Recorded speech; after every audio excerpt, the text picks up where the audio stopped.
мэдээ өнөөдрийн зочин болох санхүү эдийн засгийн их сургуулийн мэдээллийн систем менежментийн тэнхимийн ахлах багш Эрдэнэ Цэцэг мөн адил энэхүү сургуулийн бизнесийн удирдлагын тэнхимийн эрхлэгч сайн бэлэг мөн энэхүү сургуулийн бизнесийн удирдлагын VTech хөтөлбөрийн 2 дугаар курсын оюутан Бэх Зориг хүрч ирсэн байна тий. Энэхүү зочтой студид орж байна. За сайн байна уу? Өглөөний мэнд. Зя гэртээ юм шиг биш шүү.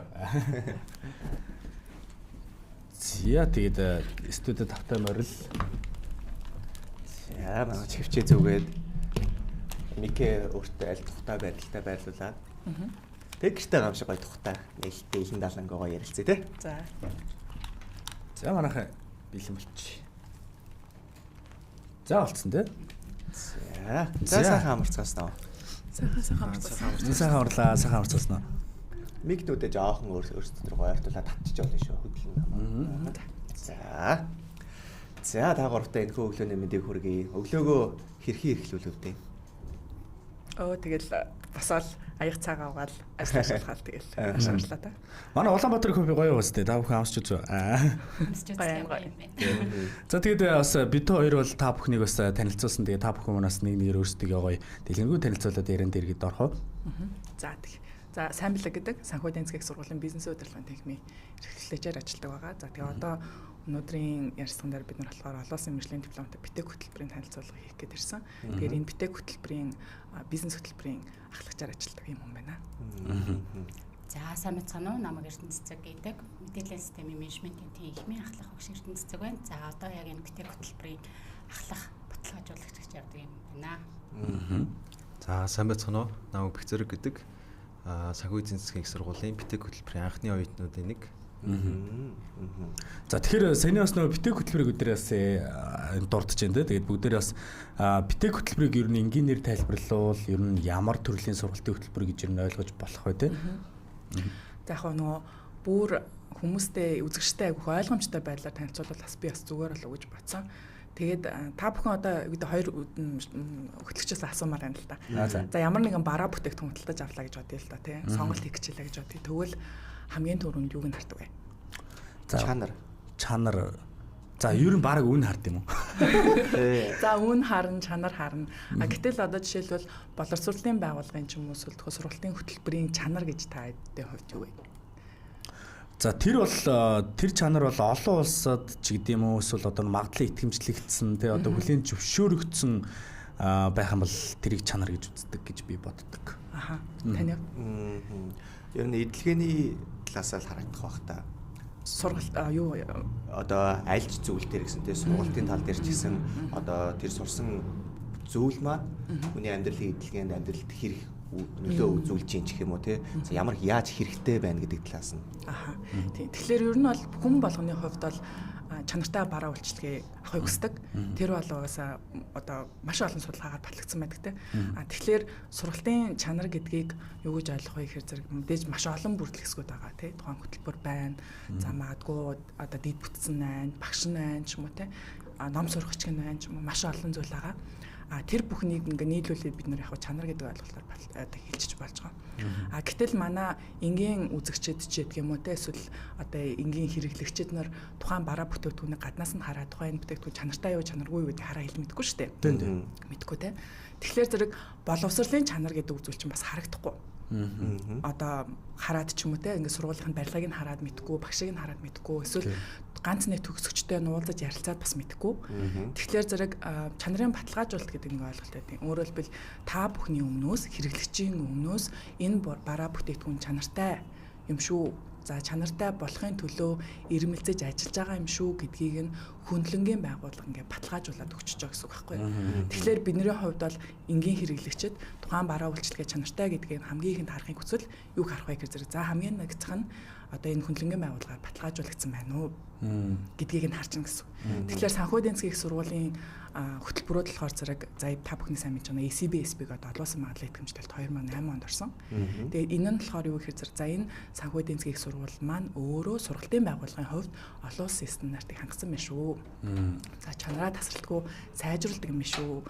За энэ тогтолцоогоо өөрөө бүрдүүлсэн юм байна шүү гэдгийг хөндлөнгийн байгууллага баталгаажуулаад өгч байгаа. Тэгвэл одоо яг энэ BTech хөтөлбөр гэдэг нь ямар ямар одоо учиртай вэ гэдэг тэгэхээр зэрэг хичээл зааж байгаа хичээл нь өөрөөр хэлбэл за санхүү эдийн засгийн сургуульд зааж байгаа бизнес хөтөлбөрт зааж байгаа жишээлбэл хүний нөөцийн менежмент гэдэг хичээл яг олон улсынхаа стандартын дагуу орж ийн үү? Өргөө эргээгээд энэ хичээлийн хөтөлбөр багшид тавигдах шаардлага ч байдаг юм уу те. Хичээлийн агуулга арга зүй, за хичээлийн үнэлгээ одоо дүн гаргаж байгаа процесс ч гэдэг юм аа. Энэ нь болохоор олон улсын байгууллага одоо гаргасан тэр Pearson-ээс гаргасан стандартын дагуу явж гин үгүй гэдэг одоо хэрэглэгчийн өмнөөс баталгаажуулалт өгчөж байгаа гэсэн үг байхгүй юу. Тэгэхээр санхүү эдийн засгийн сургуулийн хэрэгжүүлээд байгаа битэй хөтөлбөр болохоор яг хичээлийн агуулга арга зүй маань яг Pearson-ы, Их Британий Pearson-ийн боловсролын байгууллагын битэй хөтөлбөрийн стандартын шаардлагыг бүрэн хангасан ийм хөтөлбөр байна л гэсэн үг. Бүр үнэхээр том баталгаажуулалт байна шүү дээ тийм байна. Тэгэхээр одоо Oxford их сургуульд орж байгаа бизнес хөтөлбөр байгаа. Oxford их сургууль бол бизнес хөтөлбөр битэй хөтөлбөр гэж болдог. Тэгвэл бизнес хөтөлбөр дээр орж байгаа хичээл яг ижилхэн агуулгаар манай агуулга арга зүгээр манай санхүү эдийн засгийн сургуульд орж байгаа л гэсэн.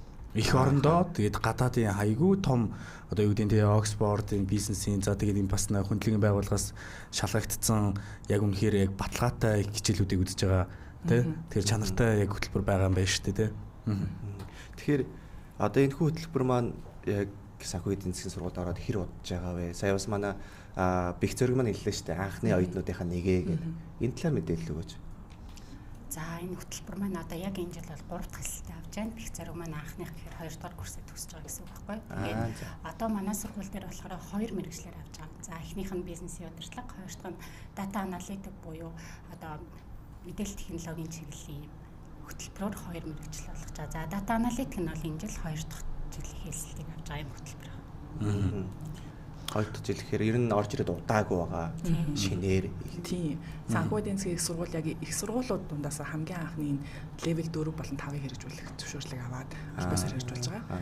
За манай улсад бол яг орж ирээд нөгөө левел 3 буюу коллежуудад маань левел 3 гэдэг хөтөлбөрийг хэрэгжүүлдэг. За их хвчлэн мэдээллийн технологийн чиглэлээр коллежууд маань хэрэгжүүлж байгаа юм байлээ.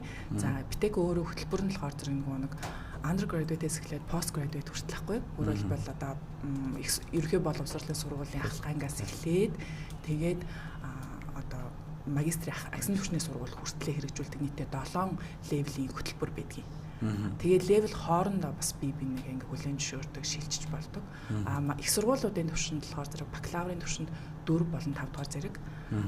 Агсан түвшний буюу магистрийн түвшинд болохоор 6 болон 7 дугаар зэрэг. За коллежууд бол 3. За тэгээд ерөнхий боловсролын сургууль бол 1 2 дугаар түвшинд хэрэгжүүлэх боломжтой. Тэгэхээр санхүү эдийн засгийн сургууль бол Монголд хамгийн анхудаа 4 болон 5 дугаар түвшний битэк хөтөлбөрийг хэрэгжүүлэх зөвшөөрлийг бол авсан гэсэн. Ямар гоё юм бэ. Бүр яг үнэхээр өөрөө ч гэсэн одоо оюутан болоо сурмаар санагдаж байна. Тэ бас ер нь одоо нөгөө манай Монголын тэ уламжлалт ихтэй сургуулиудын одоо сургалтын тогтолцооноос ер нь гол ялгарах бас онцлогуд нас юу байдаг вэ тэ. Одоо битэк хөтөлбөр маань одоо яг энэ уламжлалттай холбогдуулаад ингээ ярихад яг ялгарч байгаа яг систем ч гэдэм үү тэ. Бих зэрэг ялгааг сайн мэдэрч байгаа юм хэлээ тэ. Уламжлалт одоо их сургуулийн тогтолцоо битэк хоёрын ялгаа нь хамгийн том ялгаа нь одоо уламжлалт маань нөгөө шалгалт дээр ер нь бол явдаг.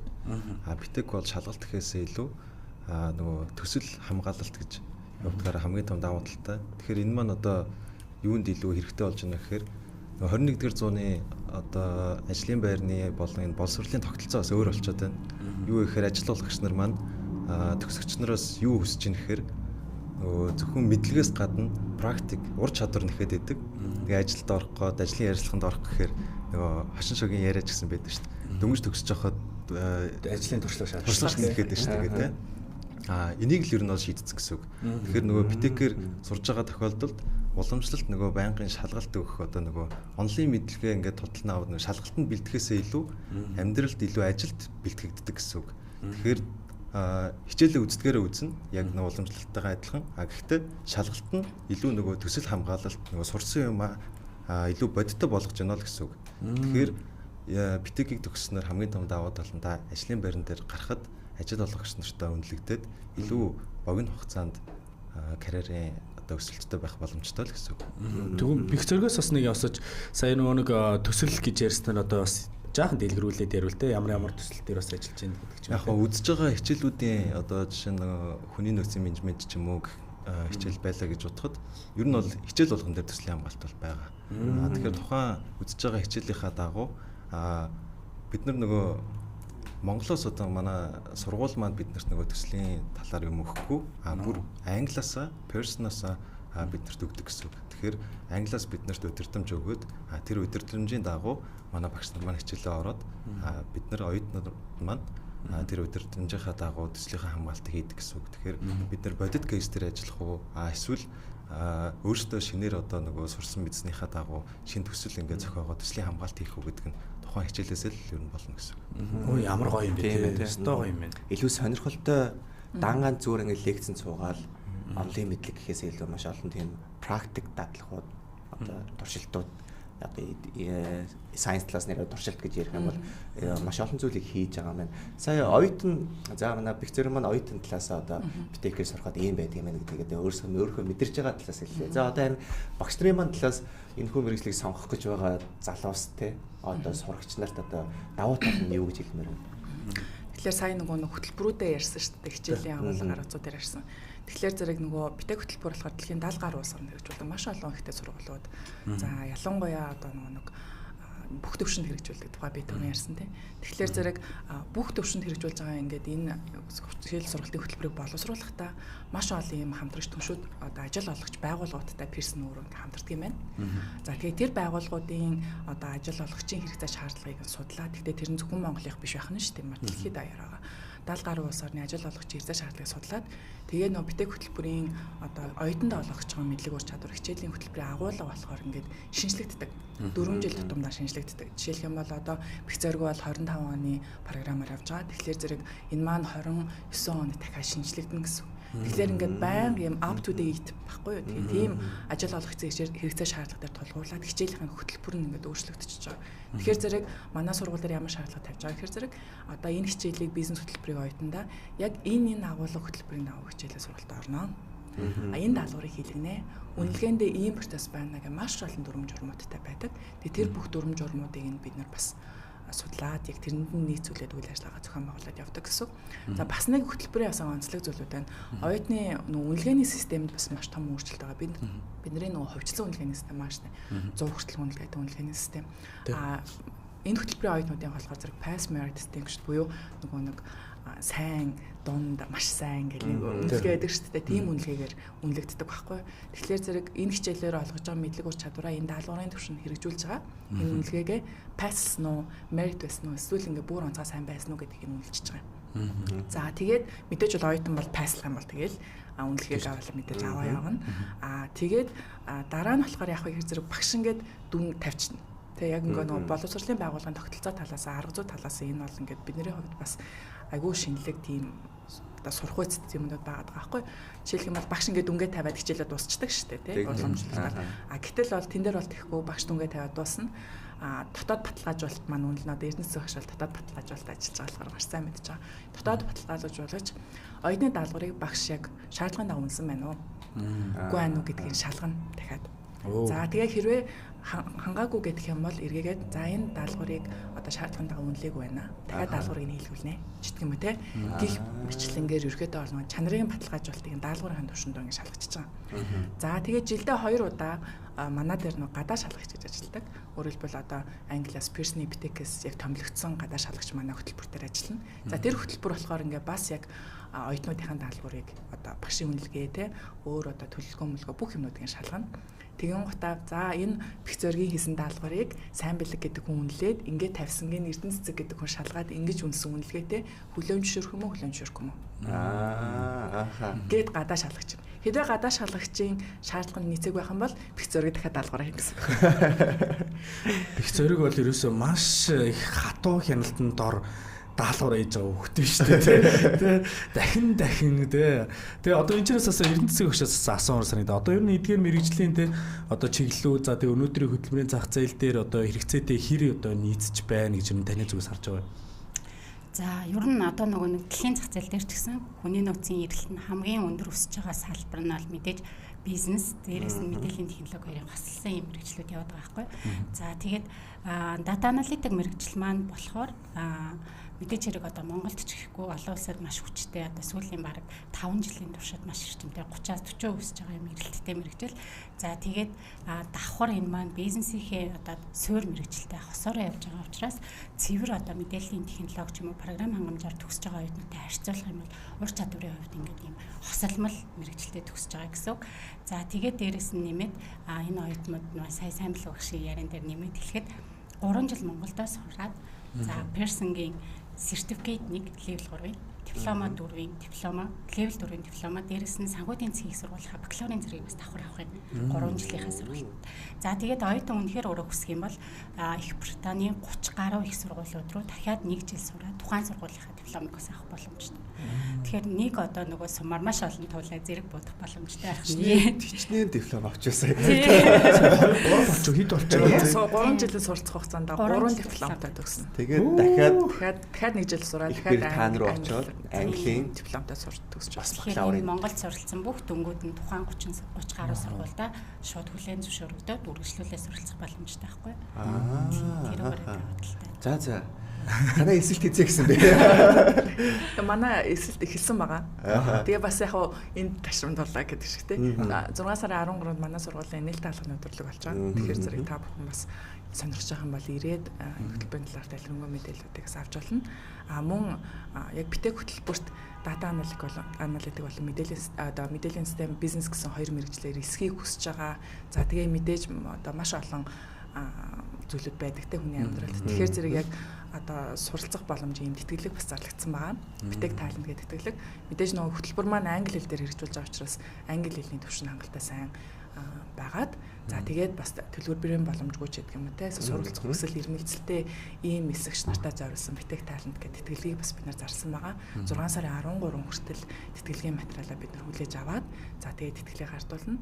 Тэгэхээр зэрэг бас сонирхож байгаа хүмүүс ахын бол манай сургуулийн эсэлтийн бүртгэлийн admission fee дүүцэг юм ингээд сайт руу ороод мэдээлэл бас авах боломжтой байгаа. Тэгээд бас 13 нээлттэй өдрөлөг дээр бас юу шинжилгээ авч байгаа юм л шүү дээ. Хүн нэг ямар мэрэгжил сонгох зүгээр мэрэгжил онцлогоо тийм зүйл болж байгаа. Тэр бас надад амар гоё таалагдсан. Тэгэхээр нөгөө нэг мэрэгжлийн онцлогоо зөвлөгөөнөөр зөвхөн одоо 12 дугаар ингээд төгсөж байгаа оюутнууд одоо сурагчид биш ахлах ангидаа сурж байгаа ч юм уу дунд анги ингээ тий өмнөх одоо хөтөлбөртөө бүр 7 дугаар анги хүүхдэд дагуулж ирээд мэрэгжлийн онцлогоо хийж байгаа тийм эцэг эхнэр бас байсан. Тэгэхээр зэрэг тэр мэрэгжлийн онцлогоо зөвлөх маань үн төлбөрг учраас та бүхэн ахлах анги сурагчтай ч юм уу тий эсвэл одоо мэрэгжлийн талаар бодож байгаа санаж байгаа тий сургуулаа эсвэл сонирхох хөтөлбөрөө ямар мэрэгжлэр сурах вэ гэдгээ бодож байгаа хүмүүс ахын бол манай нээлттэй хаалганы өдөрлөг дээр 6 сарын 13-аас санхүүгийн засгийн сургууль дээр ирээрэй гэж урьж байна. За баярлалаа. Би бас очно. 32-нд очихоор гэж байна тий. За Бэкцэргөөс асуулт асуухад яагаад ер нь BTech гэдэг хөтөлбөрийг сонгосон бэ? Тэгээд за сонгоод тэнцээд энэ хөтөлбөрөө сурж эхлэхэд төсөөлж яснаас нь өөр байсан уу?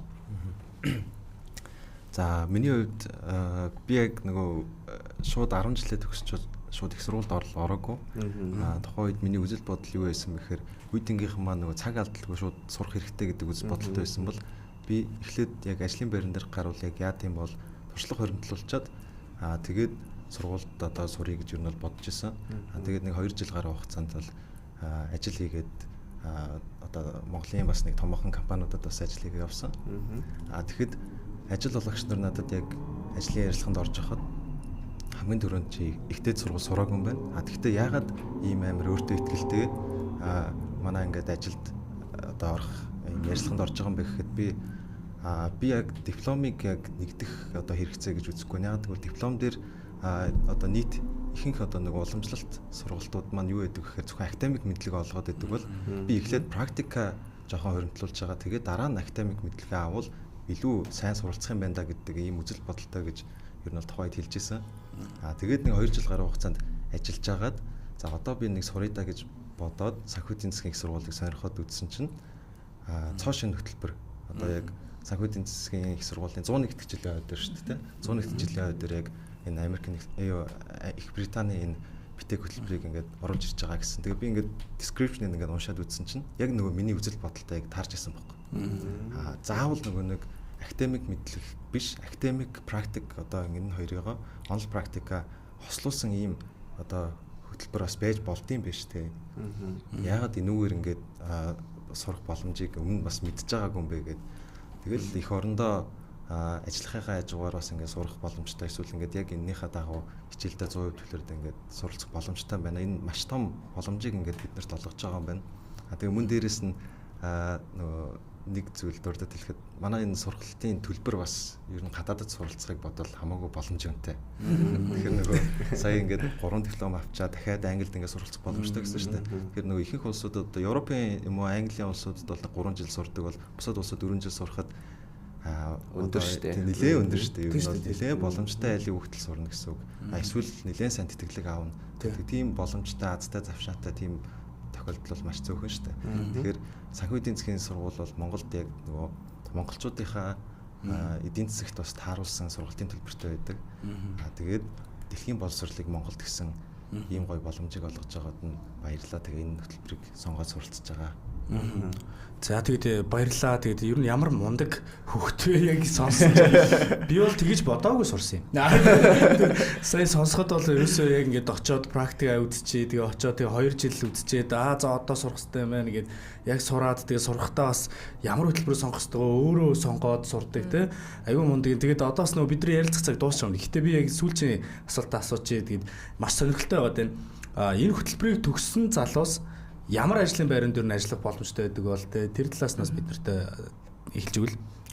Ажлын байрны боломжууд бол хязгааргүй шүү дээ. Ер нь бол одоо нэгт мэдээж Монголд ажиллаж болно. За бизнесийн удирдлага мэргэжил бол ерөөхдөө бол хөдөлмөрийн зах зээлд нэлээд эрэлттэй байдаг тийм. Бүхэл төрлийн бид нар байгууллага дээр орж ажиллах боломжтой. Нөгөө талдаа бас яг битэк хөтөлбөрийнхаа энэ level 4 5-ын дипломоороо бид нар бас гадаадад ажиллах боломжийг бас олгож байгаа байхгүй. Тэгэхээр одоо бизнесийн удирдлага төгссөн, бизнесийн удирдлага мэргэжлэр мэдээллийн систем, дата аналитик мэргэжлэр төгссөн одоо төгсөгчд маань зөвхөн Монголдоо гэлтгүү олон улсад бас орж ажиллахад яг энэ level 4 5-ын диплом маань өөрөө олон улсад хүлээн зөвшөөрөгдөнө гэсэн. Тэг ямар гоё юм бэ те. За тэгэхээр та бүхэндээ бас хэлэхэд бол битэк хөтөлбөр маань 6 сарын 13 хүртэл одоо яг тэтгэлгийн элсэлтүүдээ авж байгаа. Тэгээд бүртгэлээ авж байгаа. Тийм тэтгэлгийн хүсэлтүүд авж байгаа. Бүртгэл бол нэгтгэсэн байгаа. Тэгээд бүртгэл бол нэгтгэсэн байгаа. 6 сарын 13-нд бас нээлттэй өдөрлөг болно. Тэгээд та бүхэн манаас санхүү эдийн засгийн их сургууль дээр хүрэлцэн ирээд өөрийгөө бас ингээд шинжилгээг онцлохоо мэргэжлийн онцлогоо хийгээд за тэгээд битэк хөтөлбөрийг бас та бүхэн маань сонирхоо. За тэгээд хэрвээ та бүхэн маань боломжтой болвол одоо тэтгэлэгт бас хүсэлтээ өгөөд үзээрэй те. Мөн дээрэс нь хүсэлт нь баталгаажих юм бол 6 сарын 13-нд бараг зарлагдах тий тэтгэлийнх нь. Яг 6 сарын 13-нд болж бит. Манай элслийн одоо нөгөө мэргэжлийн сонголтын баталгааж бол 6 сарын 20-нд тэгнэ. Элслийн шалгалтын дараа. Тэгэхээр зэрэг тэрнээс өмнө ерөөдөө бол элсэлтүүдийн юм мэдээлэлүүд одоо тэтгэлгийн мэдээлэлүүд бол тодорхойлно гэсэн. За баярлалаа. Хүрэлцэн ирж бидэртээ бас энэ гоё хөтөлбөрөөр танилцуулсан та бүхэнд маш их баярлалаа. Тэгээд бүгдээр бас зураг даруулаад тэгээд дээрээс тусах. За. За баярлалаа. Амжилт хүсье.